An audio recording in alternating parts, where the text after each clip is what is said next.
इसलिए कह रहे मैं इस दुख में संसार में नहीं जाऊंगा। क्या दुख है? नाना प्रकार की कामनाएं, नाना प्रकार की भोग वासनाएं, किसी से राग किसी से द्वेष, ये सब दुख ही तो है। जिस समय कोई कामना नहीं, कोई राग द्वेष नहीं, उस समय जो जीव को आनंद प्राप्त होता है, सहज आनंद, कोई क्रिया से नहीं, सहज स्वरूप हमारा आनंदमय है, सहज सुख राशि, परमात्मा का अंश है ना, चेतन अमल सहज सुख राशि।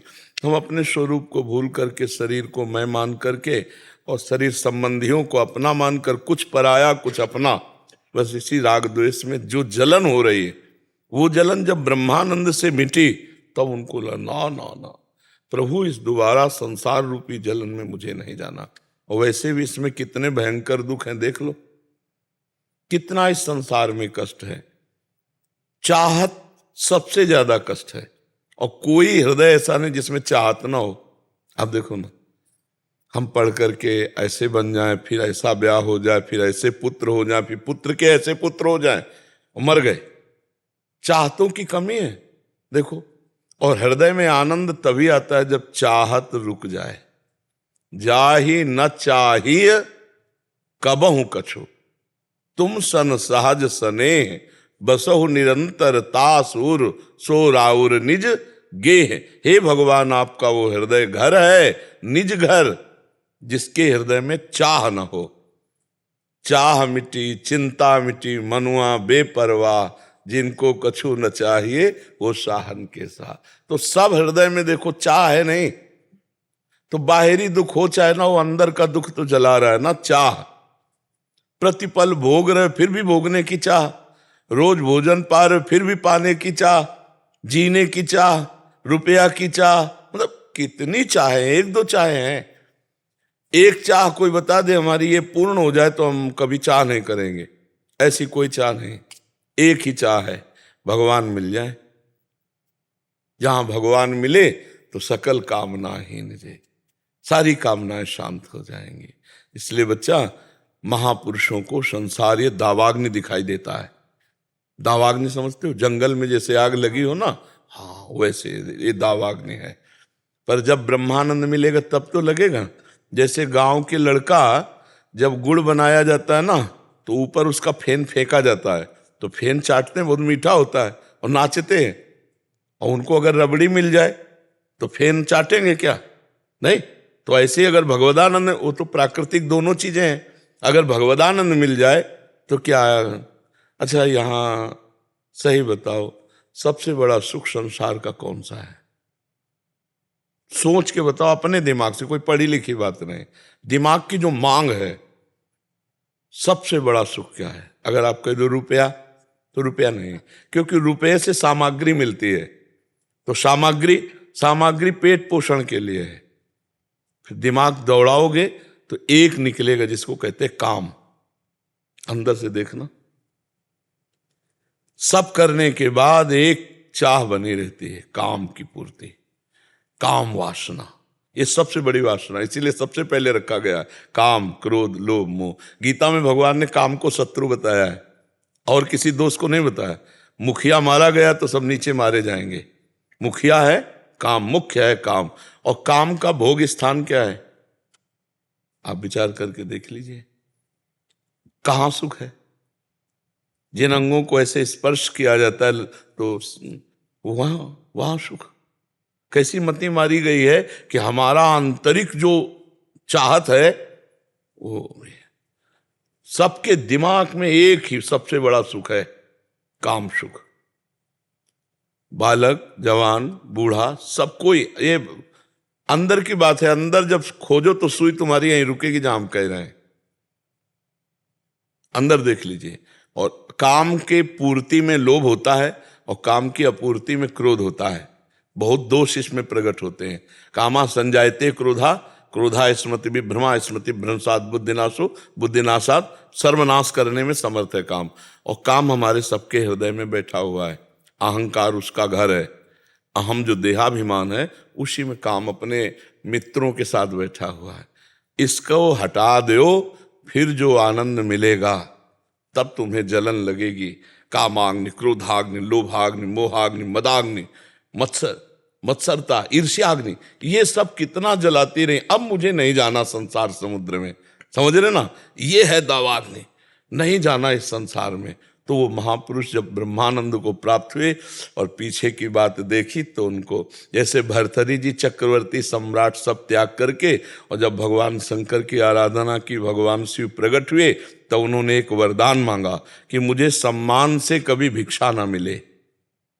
क्यों? क्योंकि सम्मान देहाभिमान को पुष्ट करता है, सम्मान संसारिकता को पुष्ट करता है, इसलिए प्रभु मुझे कभी सम्मान से भिक्षा ना मिले।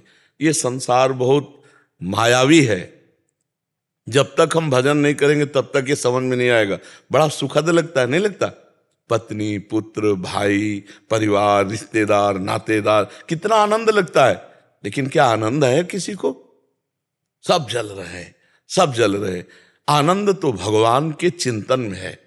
जब तक भगवान का भजन नहीं करोगे तब तक आनंद का अनुभव, क्योंकि हमारे अंदर जो प्यार है वो जब तक परमात्मा के चरणों में नहीं पहुंचेगा तब तक कोई सुखी नहीं हो सकता। सब करके देख लो, सब करके, और जब वो मिलेगा तो लगेगा प्रभु भूल कर कभी इधर न जाने को मिले। तो इन महापुरुषों को आनंद मिला, तो उन्होंने कहा प्रभु इस दावाग्नि रूपी संसार में कभी मुझे दोबारा न जाना पड़े। सब बड़े बड़े महापुरुष करते हैं, ग्रंथ पढ़ के देखो, क्योंकि अभी हमको आनंद मिला नहीं ना। जब वो आनंद मिलेगा तो ये आनंद जानते हो कैसे हो जाता है? गोस्वामी तुलसीदास जी लिख रहे हैं, रमा बिलास, रमा माने लक्ष्मी जी, ये लक्ष्मी माया का विलास, राम अनुरागी भगवान के प्रेमी जन, तजत बमन जिमि जन बड़भागी। वो बड़भागी भगवान के भक्त इस माया के विलास को कैसे त्याग देते हैं? जैसे बमन, उल्टी कोई देखना चाहेगा, कोई खाएगा। और दूसरे शब्दों में विष्ठावत, जैसे विष्ठा को कोई दोबारा पलट के देखना नहीं चाहेगा। और तीसरा विश्ववत, ब्रह्मादिक के भोग शब्द, विषम लागत ताई नारायण ब्रज चंद की लगन लगी है जाए। जहां भगवदानंद, परमानंद, ये घृणित विषयानंद, ये तो दुर्बुद्धि के कारण भोगा जा रहा है। नहीं, जहां सुबुद्धि आएगी तो आपके अंदर घृणा पैदा हो जाएगी। नहीं घृणा हो जाएगी, चाहे जितना बढ़िया जूस पियो लघु शंका, चाहे जितना बढ़िया भोजन पाओ सोच, और यही द्वार हैं सुख के, इनसे पैदा हुए और इन्हीं में आसक्त हैं, और यही हमारी दुर्गति। गौर से देखो कौन सा सुख है यहाँ, कौन सा सुख है? आप विचार करके देखो विवेक से। बिना विवेक से तो पशुता में सब मर ही रहे हैं संसार में। पशुता में तो सब देख रहे हो, बड़ी बड़ी घटनाएं हो रही। विचार पूर्वक देखो क्या सुख है। सुख जो अंदर है वो बाहर नहीं है, पर अंदर हम घुस नहीं पा रहे, बाहर ही बाहर दौड़ रहे। और जब अंदर का सुख मिला तो फिर बाहर की आग लगी कि नहीं नहीं, ये मुझे कभी नहीं चाहिए। समझ पा रहे हो आप? कुछ संशय है इसमें? हाँ जी, मेरा एक और प्रश्न था। जैसे हम, आपने कहा था यहाँ से लिख के नाम लिखता हूँ, जपता हूँ, तो महाराज जी 1 साल हो गया, मतलब नाम कभी आँख की डंडी टेढ़ी जा रही है, राह टेढ़ा जा रहा है। कोई बात नहीं, उसमें कोई बात नहीं। कभी मोटा, कभी छोटा, कभी रंगीन, हमारा तात्पर्य है उस लक्ष्य में डूबना। जैसे हम नाम लिखेंगे तभी जब भारी एकाग्रता होगी, थोड़ी चंचलता होगी तो फिर नहीं हो पाएगा है? चित्त जब भी भागता है हमारी। हाँ, तो हम उसको एकाग्रता के लिए निष्काम, एकाग्र, तन्मय, बहुत जल्दी उसका लाभ प्राप्त होता है, बहुत जल्दी। जैसे राधा, हमारे सामने राधा, आंख खोले चाहे बंद, और अंदर से निकल राधा, श्रवणेन्द्रिय सुन रही। अब इसको अभ्यास योग युक्त है ना, चेतसा नान्यगामिना। ऐसा अभ्यास करो कि आपका चित्त नाम को छोड़कर ना जाए। राधा महाराज जी लेकिन सीसीटीवी डिलीट ही नहीं होता है। मतलब जिसको देखे वो चित्त आ जाता है, फिर डिलीट ही नहीं होता, फिर नाम से डिलीट करना पड़ता है, तो ऐसा आता रहता है। अभ्यास करो, अभ्यास करो। ये आज मतलब अभ्यास में ऐसा है तो कल अभ्यास में इससे और अच्छा होगा, परसों और अच्छा आएगा, और नरसों भागेगा नहीं। मतलब हम आपसे बात कर रहे हैं और सब लोगों को देखते हैं, तो क्या हम भजन विहीन चलते हैं क्या? कोई रो रहा है, कोई हंस रहा है, कोई खेल रहा है, कोई देख रहा है, सबको देखते हैं। वो देखें ना देखें, सबको देख। तो जब सबको देखेंगे, सबको, तो भजन नहीं चल रहा। नहीं, हम अपने भजन में, हम ऐसे ऐसे कर रहे हैं, ऐसे ऐसे कर रहे हैं, लेकिन हम वो देख रहे हैं जो देखना है। तुम हमें देखो, हम तुम्हें देख रहे हैं, लेकिन तुम्हारे देखने में हमारे देखने में अंतर है। तुम इस देह को देख रहे हो, हम देहाती तत्व को देख रहे हैं। प्रभु प्रभु प्रभु मेरे नाथ, इतने रूपों में, इस रूप में हम कभी कभी रोने का मन होता है। इतना मतलब जैसे कोई रो रहा है और जरा सा कुछ छेड़ दे, कोई दोहा, कोई ऐसा, बस एकदम, क्योंकि बस इतने रूपों, नवजात शिशु से लेके वयोवृद्ध, सब रूपों में भगवान मेरे दर्शन देते। हमारा भगवत भाव, और बीच में सबके चेहरे के ऊपर राधा राधा। भजन करने वाला बड़ा प्रवीण होता है, सुजान होता है। तो हमारा जब मन किसी चित्र में जाए, वो चित्र पहले नहीं था, वो चित्र बाद में नहीं रहेगा, तो बीच में उसकी सत्ता क्या है? हटाओ, एक सेकंड में हटाओ, फिर लगो। अगर हम भगवत कृपा से ये प्रवीणता भगवान ना देते तो इतने चित्र हमारे पास इकट्ठा हो जाते कि हम चित्त हो जाते। नहीं तो ब्रह्म मुहूर्त के पहले जग करके ही इतने लोगों की चित्त हमारे देखने पड़ते हैं। चित्त तो हमारे चित्त में इतने चित्र जमा हो जाए कि हम चित्त हो जाएंगे, भजन ही नहीं हो पाएगा, ले हो जाए। लेकिन एक गुरु कृपा से, भगवान की कृपा से, जैसे अब हमसे आप कहो कि हम वहां खड़े थे, आपने हमें पहचाना? बिल्कुल नहीं। हमारी हम आप यहां से हटे, हमारे पास डिलीट का बटन है, जो ये ऐसे हटे, एक सेकंड में डिलीट किया, सब खत्म। कौन कौन हमसे क्या बात की, कोई मतलब नहीं। हमारा काम अपने से। अभ्यास योग युक्त न चेतसा नान्य गामिना। तो ऐसा अभ्यास करो। अभी बहुत कम समय हुआ आपको अभ्यास करते हुए। करत करत अभ्यास के जड़मत होत सुजान, रस्सी आवत जात ही सिल पर हो। बिल्कुल निडर रहो, उत्साहहीन कभी मत बनना, और उत्साहित रहो, काटते रहो, रोज आगे बढ़ो। जैसा पहले था अब नहीं है, जैसा आज है आगे नहीं रहेगा। विश्वास करो, साधन में चलते रहो। Professor doctor Arun Kumar Tiwari ji. महाराज जी, आपके चरणों में कोटि कोटि प्रणाम। महाराज जी, जीवन के हर पड़ाव में, बाल्यकाल, युवा, प्रौढ़ावस्था में मनुष्य की इच्छाएं एवं आकांक्षाएं अलग अलग क्यों होती हैं महाराज जी? बदलती रहती। हाँ, अवस्था, परिस्थिति, ये इच्छाओं को, हमें लगता है कि इच्छाओं को मिटाना हमारा लक्ष्य होना चाहिए। इच्छाओं को मिटाना। देखो, बाल्यावस्था में जो जिन खिलौनों से खेलते थे उनको देखकर हंसी नहीं आएगी कि यार मैं इनसे खेलता था? हंसी आएगी ना। और आज जिन आप खिलौनों में खेल रहे हो, अगर ज्ञान हो जाए तो आपको वैसे ही हंसी आएगी जैसे वो छोटी सी कार, छोटे से हवाई जहाज नहीं रखे होते प्लास्टिक के, तो लगेगा यार मैं इनसे खेलता था। तो आज अभी अज्ञान की, अविद्या की धरा है। ये जो कामनाएं उत्पन्न होती है ना, इसकी भूमि है अविद्या, अज्ञान। अज्ञान खत्म हो जाए तो सही आपको कहते हैं कोई कामना ही नहीं उत्पन्न होती, कोई चाहे। जैसे पूछा जाए आपको क्या चाहिए, तो खोजने पर भी मतलब खोजने पर यह भी नहीं लगेगा कि ये चाहिए। अच्छा, जो चाहिए वो है, वो है, उसकी मांग नहीं है। हमने कभी मांग नहीं की भगवान मुझे दर्शन दीजिए। हर जो है एज ग्रुप में हैप्पीनेस का इंडेक्स अलग अलग है। हम बचपन में खिलौना चाह रहे थे जी, आज उसके बाद जो है मनी की तरफ, ये भी खिलौने, ये भी तो ये भी खिलौना है, ये भी खिलौना है। आप अज्ञान की धरा में आप अवस्थाओं को देख रहे हैं, और हम एक ही धरा देख रहे हैं। जो बाल्यावस्था में अज्ञान था, वही जवानी में अज्ञान है, वही बुढ़ापे में अज्ञान है, वही मृत्यु, और वही मृत्यु के बाद कोई मृत्यु नहीं है। फिर ज्ञान क्या है अगर ये अज्ञान? हाँ, यही बात है। स्थूल सूक्ष्म कारण मैं नहीं हूं, ये शरीर मैं नहीं। इतना तो यार बैठ करके समझो, भला तुम शरीर हो। देखो ना, तुम शरीर नहीं हो यार। ऐसा थोड़ा भी समझ आ रही हो तो समझो।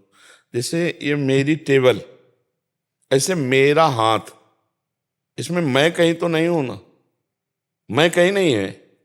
मेरी गर्दन, मेरी छाती, मेरे पैर, मेरा शरीर, मेरा शरीर कहा गया, मैं शरीर नहीं कहा गया। ये मैं नहीं है, ये मेरा, मेरे लिए मिला है, गाड़ी है ये। तो जैसे हम कोट पहनते हैं, शर्ट पहनते हैं और बनियान पहनते हैं, ऐसे जीव आत्मा के 3 कपड़े हैं, स्थूल शरीर कोट, सूक्ष्म शरीर शर्ट और कारण शरीर बनियान। और हम इतने अज्ञान में फंस गए कि सच्चाई से पूछो तो 100% हम अपने को शरीर मान रहे हैं। 100%, 99 नहीं।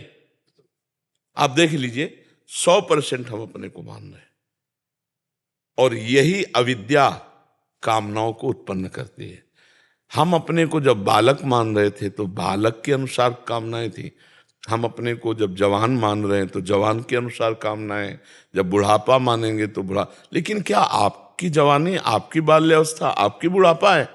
आप बाल्यावस्था को देखने वाले थे, जानने वाले थे, आप बालक नहीं थे।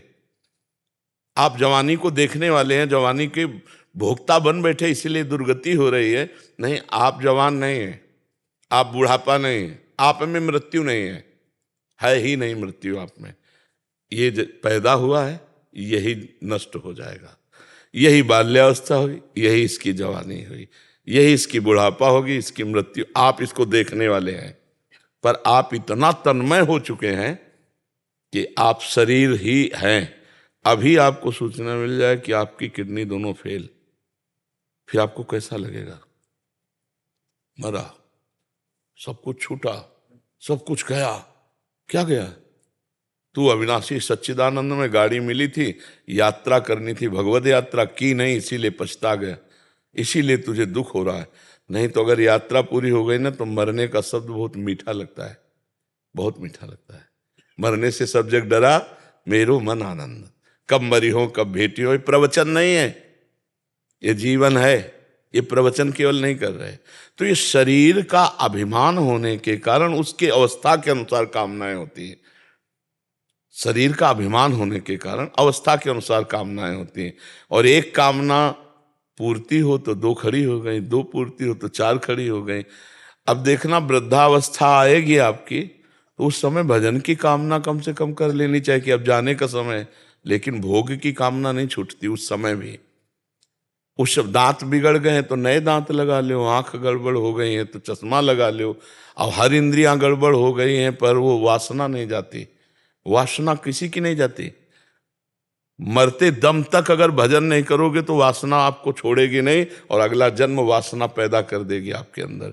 इसलिए ये अज्ञान के कारण कामनाएं हैं। अज्ञान हट जाए अभी कोई कामना नहीं है। बिना कामना के आपके सारे काम चलेंगे। संसारिक जितने कर्तव्य हैं बिना कामना के पूर्ण होंगे और आप स्वयं निष्काम परमात्मा स्वरूप परमानंद में। पर ये स्थिति प्राप्त करना बहुत कठिन है। जब तक गुरुजनों की आज्ञा में रहकर भजन नहीं किया जाता तब तक ये स्थिति नहीं आती।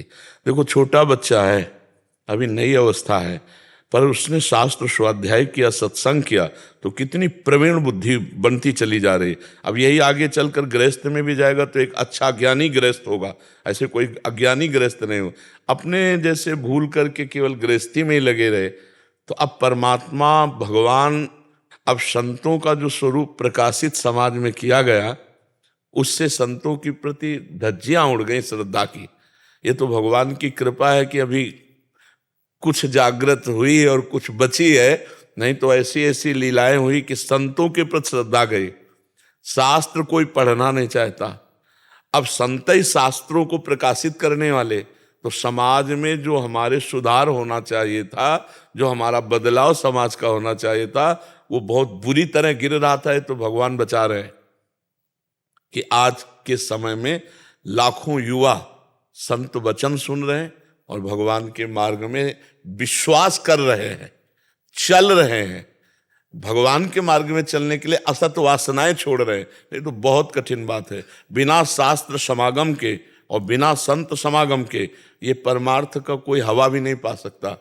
कम से कम मानने ले तो मान लो कि भगवत प्राप्ति की नींव रख गई। मान ले भगवान है, मान ले कि भगवान का नाम जपने से मंगल शुरू हो गया। बहुत। राजकुमारी जी ऑस्ट्रेलिया से। राधे राधे। महाराज जी, मेरा पूरा जीवन संघर्ष में बीता है क्योंकि मेरे पति जी की मृत्यु प्लेन क्रैश से हो गई थी। महाराज जी, मैंने शक्ति उपासना में हमेशा सकाम भक्ति रही है मेरी। अब वृंदावन में आकर निष्काम भक्ति के बारे में थोड़ा थोड़ा पता चला। अब जीवन के अंत में पूर्वाभ्यास को कैसे परिवर्तित करूं, भगवान को सच्चा प्यार करूं देखो, हम तो सच्चा प्यार प्रभु की तरफ नहीं कर पाएंगे। हमको केवल समर्पित होना सच्चा प्यार प्रभु कहते हैं। और वो जब हमें प्यार करते हैं तो हमारा सब कुछ लूट लेते हैं।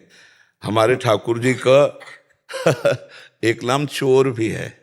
हमारे ठाकुर जी ब्रजे बसंतम नवनीत चोरम गोपांगना नाम चदुकूल चौरव अनेक जन्मार्जित पाप चौरम चौराग्रगण्यम।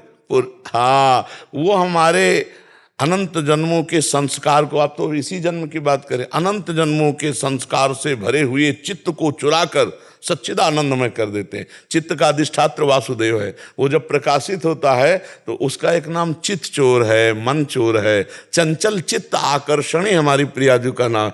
हमें केवल अधीनता, जैसे महाराज जी ने पूछा था ना, हमें अधीन हो जाना, सुधार उधर से होगा। शरणागति का तैयारी हमें करनी है, स्वीकृति उधर से होगी। और उधर से स्वीकृति जिस समय हुई तो इधर हाहाकार मच जाएगा। हाँ, सच्ची वाली है। हाँ, प्रीतम के लिए विकलता जो हो जाएगी वो प्रभु के दिए।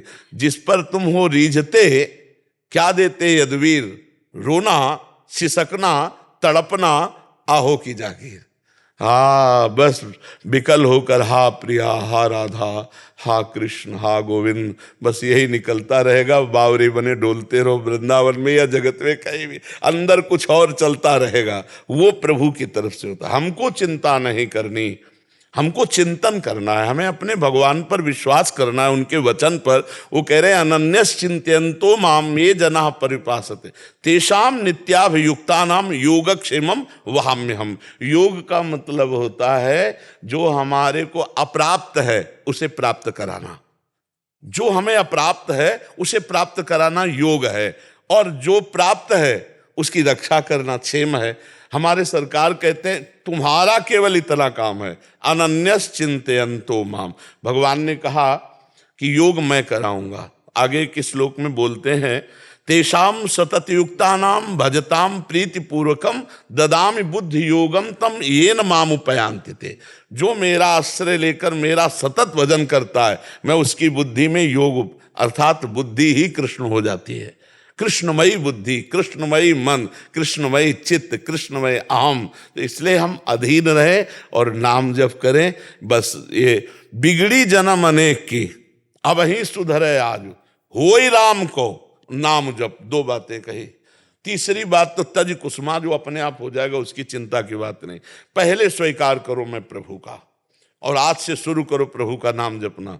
आगे की बात प्रभु सब संभाल देंगे। अपना केवल इतना काम है, स्मरण करना, भजन करना, अपना कार्य, सारा कार्य प्रभु अपना बड़ी चतुरता से करते हैं।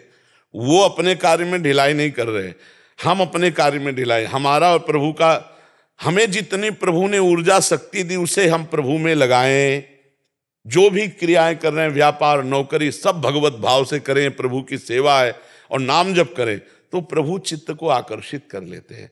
जहां चित्त आकर्षित हुआ तो कैसी स्थिति होती है? बोले काम ही नारी प्यारी जिम।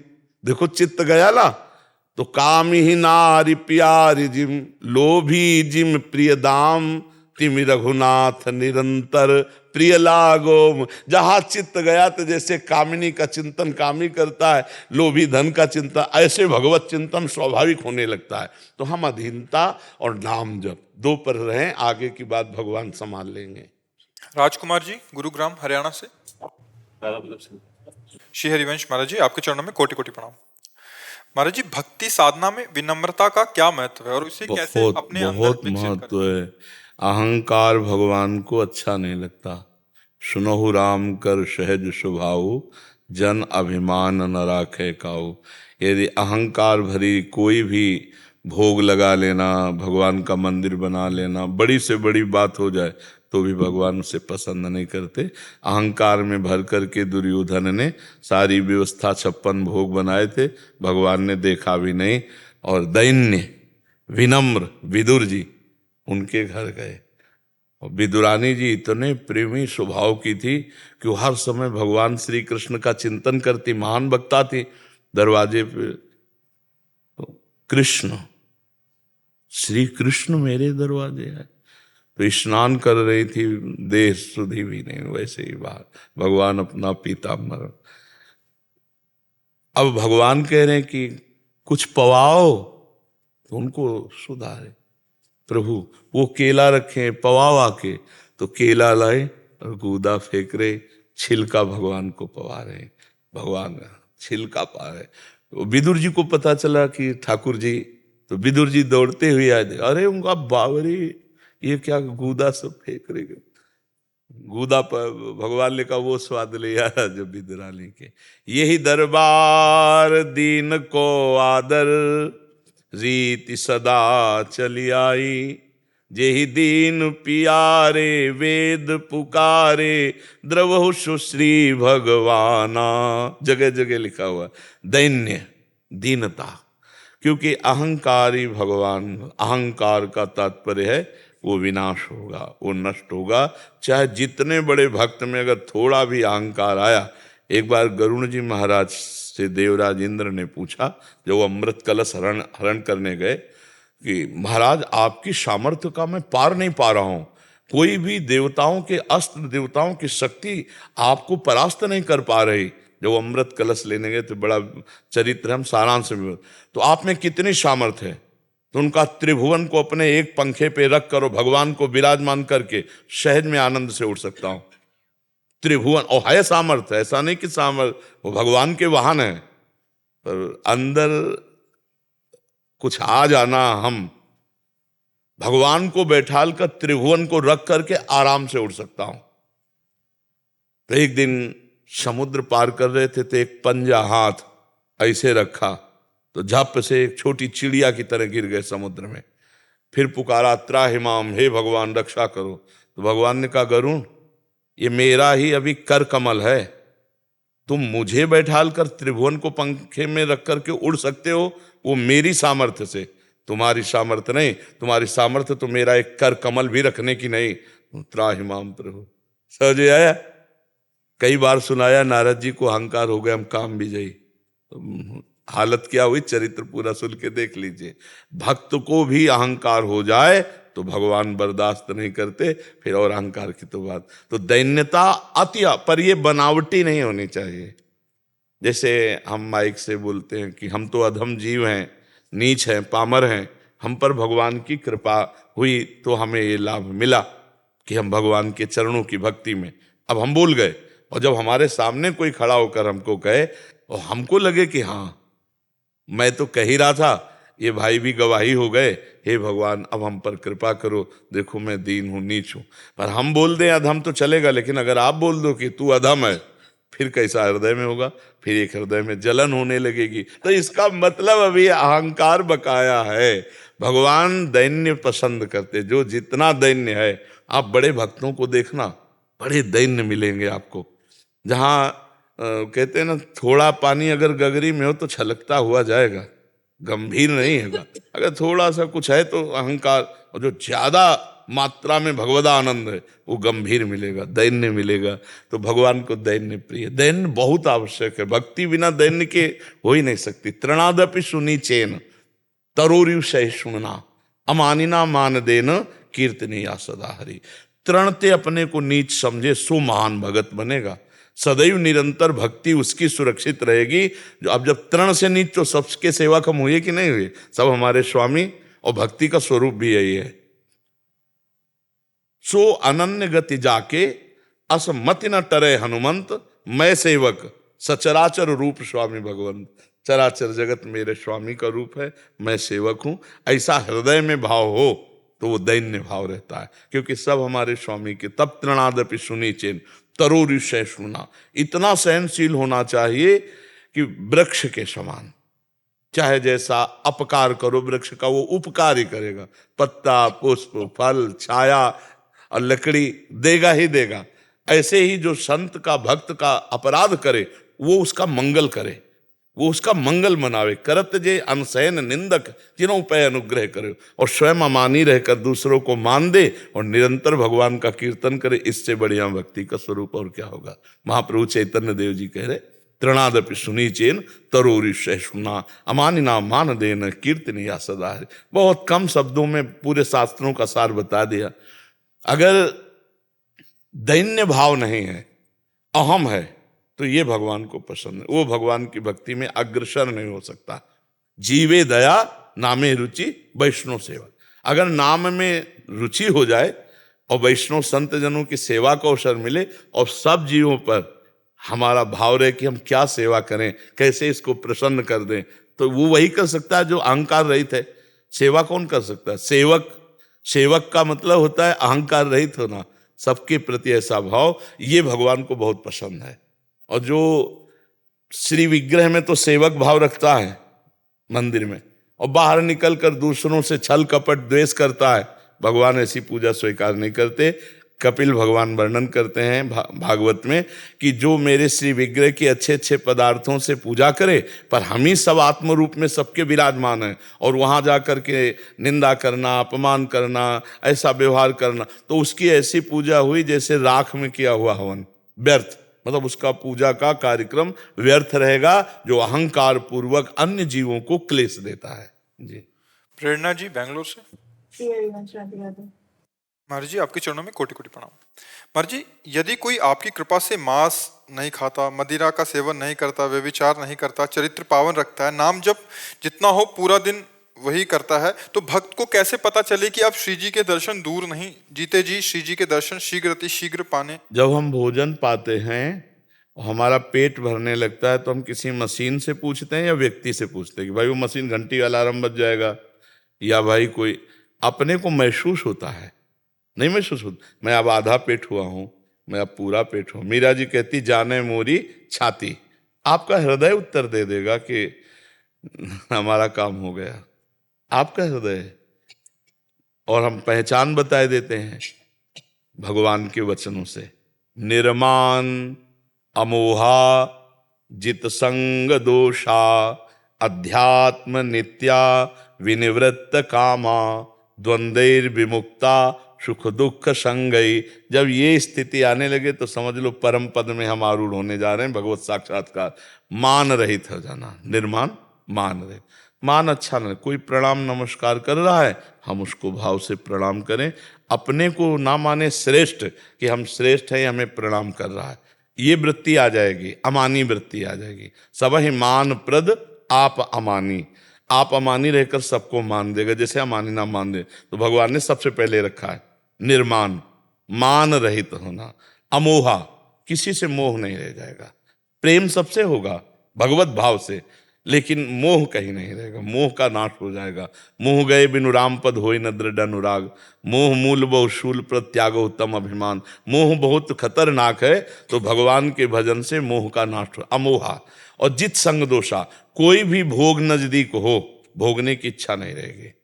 जब भगवत दर्शन की वृत्ति नजदीक आएगी तो मान रहित हो जाओगे, मोह रहित हो जाओगे। और जित संग दोषा, व्यक्ति वस्तु स्थान उसका कोई भी प्रभाव हमारे ऊपर नहीं पड़ेगा। जैसे हमारे को एकांत में भोग विविध प्रकार के मिले इंद्रियों के, तो मन चलायमान हो जाए, उसका चलायमान नहीं होगा। जैसे भुने हुए चने पर कभी अंकुरण नहीं होता, ऐसा होता है भगवत साक्षात्कार किया हुआ महापुरुष या भगवत साक्षात्कार जिसका होने वाला है। तो जित संग दोषा और अध्यात्म नित्या, वो आत्मस्वरूप प्रभु में निरंतर रमण करता है, अर्थात हर समय अव्यावृत भजन चल रहा है। और विनिवृत्त कामा, सारी कामनाएं उसकी शांत हो जाती हैं। द्वंद्व विमुक्ता, मान अपमान निंदा स्तुति सुख दुख लाभ हानि जय पराजय, सब में उसका समान भाव होता है, समान भाव होता है। द्वंद्व विमुक्ता सुख दुख संगय, सुख और दुख को समान भाव समझने वाला वो महापुरुष अव्यय पद, जो अव्यय पद भगवत स्वरूप है, उस परम पद का अधिकारी हो गया, वो भगवत साक्षात्कार का अधिकारी हो गया। पर निरंतर नाम जब चले तब ये स्थितियां आएंगी निरंतर। जैसा आपने बताया कि चरित्र पावन, व्यसन रहित और गंदे आहार का त्याग और निरंतर नाम जप, तो धीरे धीरे ये स्थितियां आएंगी। पर इसका अहंकार न हो, त्याग का अहम न हो, त्याग के त्याग की स्मृति का लय हो जाना। ऐसे त्याग का लय होना चाहिए जैसे हम विष्ठा त्यागते हैं तो हम कहीं गर्व थोड़ी करते हैं। तो ऐसे ही विष्ठा मलवत, विषवत, वमनवत संसार के भोगों का त्याग करके त्याग की स्मृति का त्याग, तब वो भगवत अनुराग से युक्त हृदय भगवत साक्षात्कार युक्त होता है। अत्यंत दैन्य। देखो हनुमान जी जब प्रथम मिल रहे राम जी से, तो राम जी पूछ रहे कौन है विप्र देवता आप? तो कैसे परिचय दे रहे हैं? एक मैं मंद मोह बस कुटिल हृदय अज्ञान, मैं मंद मोह के बसीभूत कुटिल हृदय से अज्ञानी, और कह कौन है? ज्ञानी नाम अग्रगण्यम बुद्धिमताम वरिष्ठम। इसे परिचय, यह है दैन्य। अपना परिचय कैसे दे रहे? एक मैं मंद मोह बस कुटिल हृदय अज्ञान, पुनि प्रभु मोह विसारेउ दीन बंधु भगवान। दैन्य भाव हृदय में आ जाए, खूब निरंतर नाम जब चल रहा है और प्रभु के मिलन के लिए रोना आने लगे। रुदु सुस्तरम राजन कृष्ण दर्शन लालसा। जहां प्रभु के लिए रोना आने लगा तो प्रभु रोना बर्दाश्त नहीं करते। ये बात समझ लो, सब सह सकते हैं लेकिन भक्त के आंसू को प्रभु नहीं सह सकते, ऋणी हो जाते हैं। गोपीजनों से कह रहे हैं कि मैं अनंत काल तक यदि तुम्हारी सेवा करूं तो भी मैं तुम्हारे प्रेम रूपी ऋण से उऋण नहीं हो सकता। हे गोपियों, तुम अपनी उदारता से मुझे उऋण कर सकती हो। ये भगवान को सहन नहीं होता। जब कोई एकांत सच्चाई से एकांत में बैठकर जब भगवान के लिए रोता है तो उसी समय देखना तुम्हारे हृदय में पहले आनंद रूप से स्फुरित होंगे, फिर मानस पटल पर झलकने लगेंगे, और अगर यही निरंतरता चलती रही तो प्रगट में दर्शन हो जाएंगे। पर ये स्थिति बहुत दुर्लभ है, इसलिए खूब नाम जप करो, अहंकार रहित होकर जप करो। मैं भजनानंदी हूं, इसका भी अहंकार ना हो। भगवान से मनाते रहो कि प्रभु कहीं भजन का अहंकार ना हो जाए। नहीं, मैं भजनानंदी हूं, ये भी आ गया तो गाड़ी रुक जाएगी, फिर आगे यात्रा नहीं होगी, फिर विकार घेर लेंगे। इसलिए बहुत इसीलिए दैन्यता के लिए बड़े महापुरुषों का सेवन किया जाता है, संत महापुरुषों का। उनके दर्शन से, उनकी चरण रज से दैन्यता आती रहती है, अहंकार नष्ट होता है। जैसे आप भजन करो तो जितना भजन करते हो, जब ऐसे भजनानंदी को देखा, जब रात दिन रो रो के भजन कर रहे हैं तो आपको लगे हमारा भजन क्या है, गया ना अहंकार। तो हाँ, तो हम जब बड़े संतों के दर्शन करते हैं तो हमारे हृदय का अहंकार नष्ट हो जाता है। इनकी तपस्या, इनका रात दिन प्रभु के लिए जीवन अर्पित करना, हम तो नाना प्रकार के भोगों में फंसे हुए हैं, तो वो दैन्य आ जाता है, अहंकार न। जब हम नीचे देखते हैं फिर हमको अहंकार आता है। तो हमें नीचे के जनों में भगवत भाव रखना चाहिए और बड़े महापुरुषों का संग करना चाहिए। महापुरुषों के संग से अहंकार नष्ट हो जाता है, दैन्य आ जाता है, और महापुरुषों के संग से भगवत प्राप्ति की लालसा भी जागृत होती है, भजन बढ़ता है, भजन की रुचि भी जागृत होती है। संत समागम ये दुर्लभ वस्तु है, संत समागम हरि कथा तुलसी दुर्लभ। तो अब लाभ मिल रहा है तो जीवन को बढ़ा ले चलो प्रभु की तरफ। अच्छे आचरण करो, जैसे आपने बताया ऐसे सबको करना चाहिए। ये मांस मदिरा, ये सब गंदी चीजें हृदय को अपवित्र, शरीर को नष्ट कर दे, धन नष्ट हो जाए, सब इसमें खराबी खराबी है। यार दूसरे के शरीर को काट करके लोग खाते, कैसे हृदय वाले हमारे, तो यही समझ में नहीं आता। अपने चुटकी काट के देखो तो लगता है ना दूसरे की छुरी से गला काट रहे हो, यार तुम्हें इसका फल मिलेगा, इसका दंड मिलेगा, दुर्गति हो जाएगी। ये दंड जैसे नहीं, पैर बांध दिए पशु के, जिंदा उल्टा टांग दिए, भूंज रहे हैं और फिर इसके बाद खा रहे हैं, फिर उन्हीं की गाड़ी में आग लगेगी और जिंदा वैसे ही भूंजेंगे गाड़ी के अंदर। फिर वहाँ लोग कहते हैं बेचारे, ये बेचारे इस जन्म में नहीं तो किसी जन्म में ऐसा किया है, उसका फल उनको मिल रहा है। अवश्य में भोक्तव्यम कृतम कर्म शुभाशुभम, अवश्य भोगना पड़ेगा। भीष्म जैसे महापुरुष को भी 6 महीने बाणों की सैया में पीछे के कर्म को भोगना पड़ा। इसलिए गंदे कर्म मत करो, अच्छे कर्म करो, भगवान का नाम जप करो। अगर अभी दर्शन नहीं हुए तो शरीर छूटने के बाद भगवान मिल जाएंगे। जो अच्छा कर्म करता है भगवान उसको अपने नित्य धाम में विराजमान करते हैं। राधा कृष्ण पुनेठा जी, उत्तराखंड से। गुरुदेव, आपके चरणों में कोटि कोटि प्रणाम। गुरुदेव, एक प्रवचन में आपने कहा था कि नख से लेकर सिक तक पूरा ढांचा शरीर श्री जी को समर्पित कर दो, जिससे तुम्हारा भार श्री जी संभाल लेंगे। इस समर्पण की प्रक्रिया क्या है गुरुदेव? पहले वाणी से समर्पण होता है, हे प्रभु मैं आपकी शरण में हूँ, या हे प्रियाजू मैं आपकी शरण में हूँ। ये तो हुआ कहना।